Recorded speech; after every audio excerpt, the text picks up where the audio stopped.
La violencia colombiana es una situación que se ha venido presentando desde los inicios de la historia.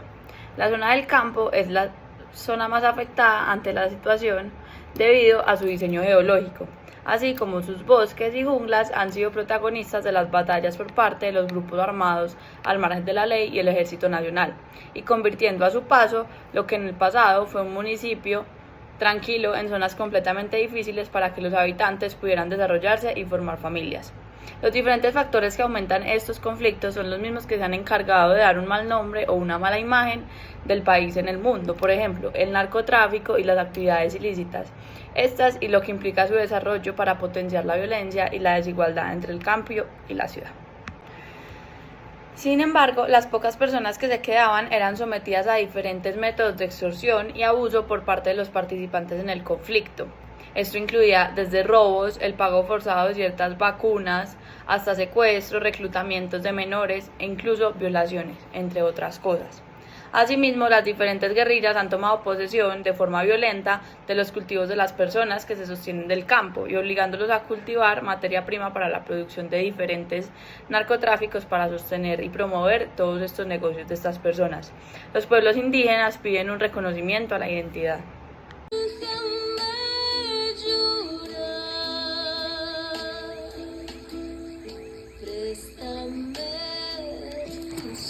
Este ha sido un conflicto de 6 décadas con problemas agrarios aplazados, como la desestimulación en la inversión productiva que se ha dado por los ataques a ganaderos con extorsiones y secuestros, la debilidad institucional que ha permitido la apropiación masiva de tierras por los narcotraficantes. El miedo a la democracia por parte de las élites se ha mostrado con asesinatos a candidatos presidenciales, siendo una distorsión que fortalece a estos grupos armados participantes de los conflictos y la violencia colombiana. Todo esto es una negación a la diferencia y si no se hace algo para combatirlo, se continuará pasando. Para comenzar, hablaré sobre los orígenes del conflicto armado en Colombia. En primer lugar, existen 3 hipótesis de los orígenes del conflicto armado en Colombia. La primera es que en las zonas de colonización hay espacio para ejércitos no estatales. La segunda se centra en que el Frente Nacional dejó remanentes de guerrilla social en el campo y la tercera es que las guerrillas nacen como un proyecto revolucionario pero marginal en términos geográficos y políticos.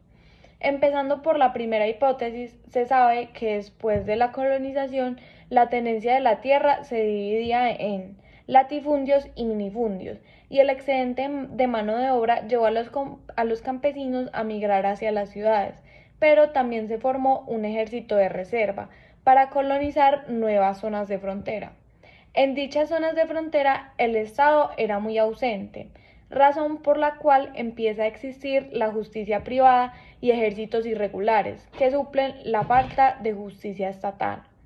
El asesinato de Jorge Eliezer Gaitán produjo un estallido en Bogotá y otras ciudades, pero desencadena la violencia campesina en los llanos orientales y en los minifundios cafeteros especialmente.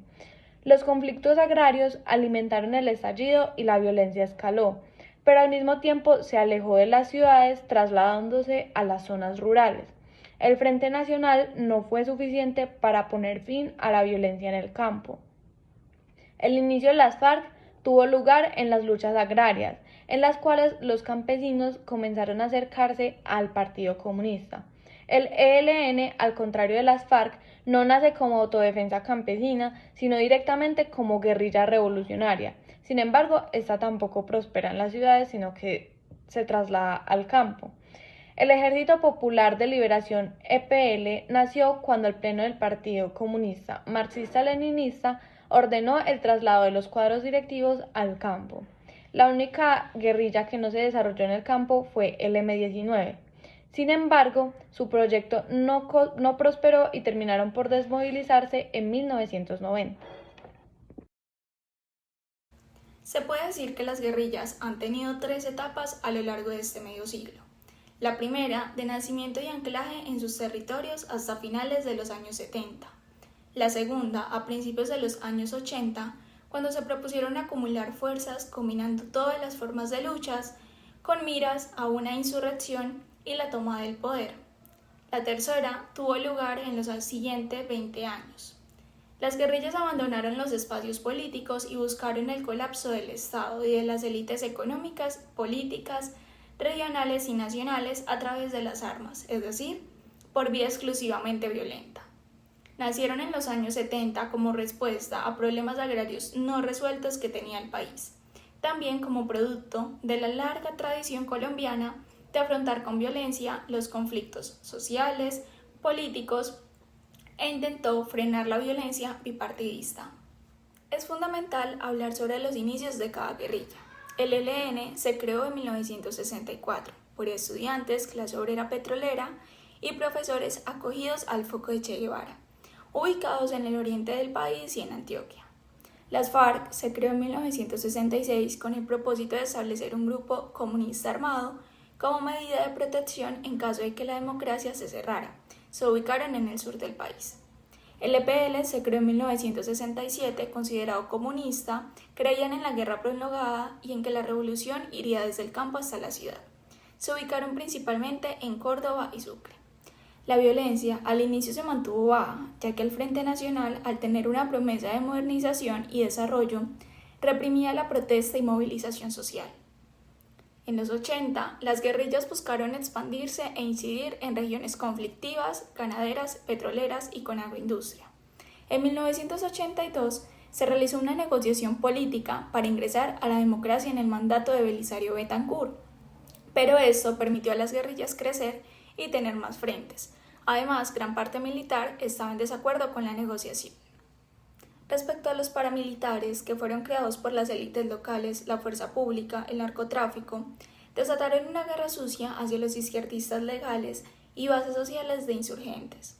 Junto con esto, el narcotráfico acorraló al Estado con la guerra, encabezado por Pablo Escobar. El M-19 y el EPL asumieron la lucha armada como débil y aceptaron la oferta del Estado para la vida legal, así que se retiraron. Las FARC y el ELN, por la expansión paramilitar, se fueron a la guerra con mucha fuerza en los siguientes 20 años. En los años 90, las FARC quería tomar el poder por medio de las armas, buscando el colapso del Estado, realizando golpes a militares, secuestros, sabotajes a la economía e infraestructura. El Estado realizó un proceso de paz llamado el Caguán, despejando la región suroriente de militares para facilitar el diálogo. Esto permitió que se multiplicaran los frentes de las FARC a más de 60. En los años 2002 a 2010, en el mandato de Álvaro Uribe, con la política de seguridad democrática, desde duros golpes generó una pérdida de terreno, legitimidad y capacidad ofensiva en las guerrillas. Se revivió la división en las élites políticas por el desacuerdo entre combatir por la vía militar o a un menor costo por el diálogo. El Estado ha oscilado entre sus intentos reformistas y pacifistas para tratar el conflicto y las salidas represivas y militares. Hubo un tránsito de enfrentar al comunismo en los años 70 a un foco de tensión desde los 80. Los arreglos del Frente Nacional, al darle autonomía a los militares para el orden público, llevó a una casi prohibición de las protestas sociales. Los militares, al tratarlos tan radicalmente, desencadenaron un conflicto más fuerte.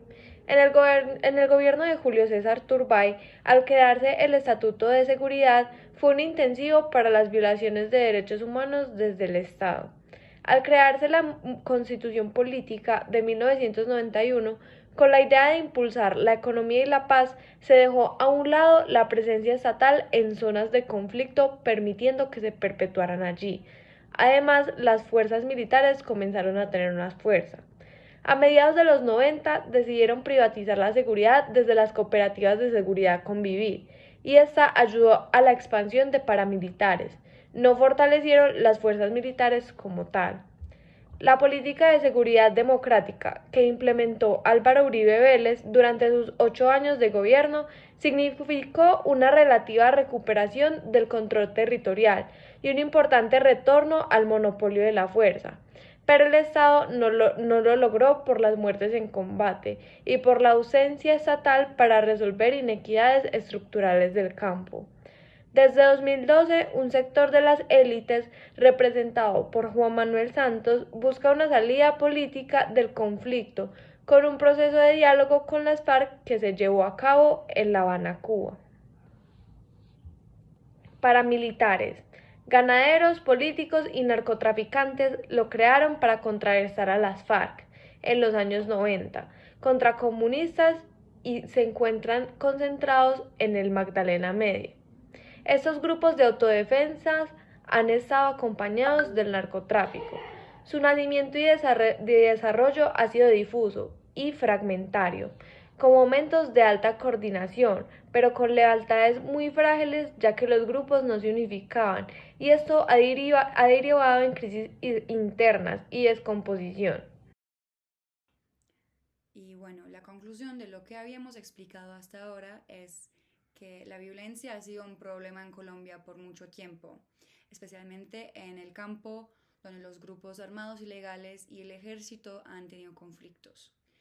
El narcotráfico y otras actividades ilegales han agravado la situación, causando desigualdades entre el campo y la ciudad. Los residentes del campo han sido víctimas de extorsión, abusos, secuestros y más. Los grupos armados han tomado control de los cultivos y han obligado a los campesinos a cultivar materia prima para la producción de narcóticos. Y el conflicto armado ha afectado a 6 millones de víctimas, que sería el 15% de la población, y ha debilitado la democracia. Y para solucionar este problema se propone una construcción de paz que aborde las causas del conflicto, incluyendo la pobreza y la inequidad. Se sugiere que la construcción de paz debe comenzar antes de que cese la hostilidad y culminar el periodo de posconflicto, incluyendo la reparación de las secuelas del conflicto y las reformas estructurales, estrategias para nutrir la paz. La naturaleza del conflicto, las circunstancias en las que cesan las hostilidades y el interés estratégico y la participación de la comunidad internacional son factores importantes para abordar en la solución del conflicto. Y después, una vez que la paz ha sido restaurada, la sociedad puede centrarse en la agenda del desarrollo, la búsqueda de construcción de paz. Se puede utilizar cuando una sociedad ha sanado sus heridas, tanto individuales como colectivas, y tiene una expectativa generalizada de que las diferencias no llevarán a un conflicto violento. Y en resumen, la violencia en Colombia ha sido un problema persistente que ha afectado a muchos. La construcción de paz es una solución posible que aborda las causas del conflicto y se enfoca en el desarrollo a largo plazo. Es importante abordar los factores que contribuyen al conflicto para poder encontrar una solución duradera y lograr una sociedad más pacífica e institucionalizada.